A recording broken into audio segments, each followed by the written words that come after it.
বাঙালি আর তাদের সরস্বতী পুজো, এটা শুধু একটা উৎসব নয়, এটা একটা আলাদা অনুভূতি। এই সময়টি যখনই আসতো হঠাৎ করে শহরটি বদলে যেত। রাস্তাগুলো যেন একটু বেশি রঙিন হয়ে উঠতো, আর বাতাসে মিশে থাকতো হালকা প্রেমের গন্ধ, তাই না? সেই ছেলেগুলি পাঞ্জাবি পরে হাতের ঘড়ির কাঁটার দিকে বারবার তাকাতো, কারণ আজ সে আসবে শাড়ি পরে, হয়তো চোখে একটু কাজল পরে আর লাজুক একটু মিষ্টি হাসি দিয়ে তাকাবে সে তার দিকে। এই দিন কেউ আটকানোর থাকে না, মাম্মাস বয় হোক বা মাম্মাস গার্ল, কেউ বলবে না কি মনা তাড়াতাড়ি ফিরে আসিস। সেই দিন রাস্তা ভর্তি গীত গীত, চারিদিকে শুধু মেয়ে আর ছেলে ঘুরে বেড়াচ্ছে, একদম হাসি খুশি। মিস করো কি করো না জানি না তোমরা, বাট ছোটবেলা থেকেই আমি যখন মেয়েদেরকে দেখতাম না, আমার মেয়েদের প্রতি ক্রাশ হয়ে উঠতো, এত সুন্দর কি করে মেয়েরা লাগতো।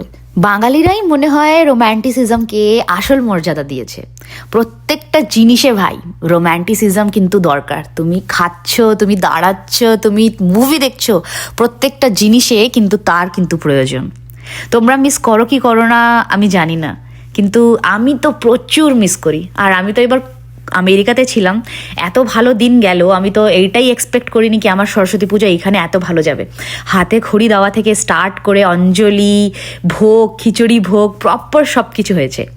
আমার সরস্বতী পুজো খুব ভালো কেটেছে। তোমাদের কীরকম কেটেছে অবশ্যই কিন্তু জানিয়ে। দেখাচ্ছে নেক্সট ব্লগে। টাটা, ভালো থেকো।